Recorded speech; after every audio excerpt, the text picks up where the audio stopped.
In this video, I want to talk about a very important topic, and that is who are you listening to for guidance, specifically in the VA home loan program? And I've got a very specific story about this. It's something that happened recently to me. So I had a very complex situation where there's a lot of gray areas, a lot of lender overlays on it, a lot of different interpretations for the scenario regarding what's called intermittent occupancy, where and I have a whole other video about that. That's where someone does not lives in a separate city from where the property being purchased is located.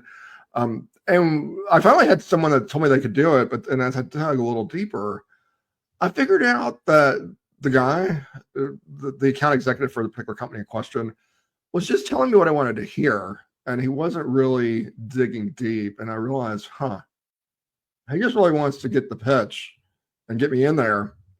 But the downside of that is, once we get into underwriting and once the person's under contract and they put a bunch of money on the table, that this thing might not close. And I was like, wow. And so that's my warning to you is who are you listening to for guidance? And here are some things you need to think about, some red flags to consider. Is first of all, like I said, what are they just telling you what they want, what you want to hear to get the deal done, and pray and hope that it's going to happen?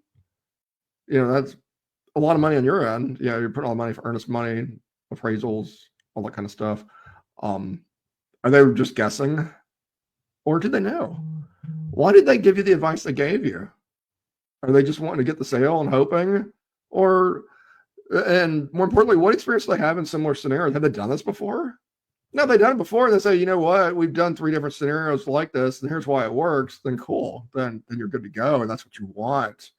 But if they've never done it and they're just guessing and they're hoping and praying, then there's another great question to ask, by the way. Have you consulted with an underwriter? And that was actually the red flag on this one. Was I started digging a little deeper, and I was like, do you have guidance from the VA and from your underwriter regarding what you just told me? And he told me no. And I was like, oh, you're just guessing and hoping and praying that this scenario is going to work. And that was kind of my tip off, that he's just telling me what I wanted to hear, which is bad. The other one to figure out is this a VA rule or lender overlay? So if they're telling you something and maybe somebody else is giving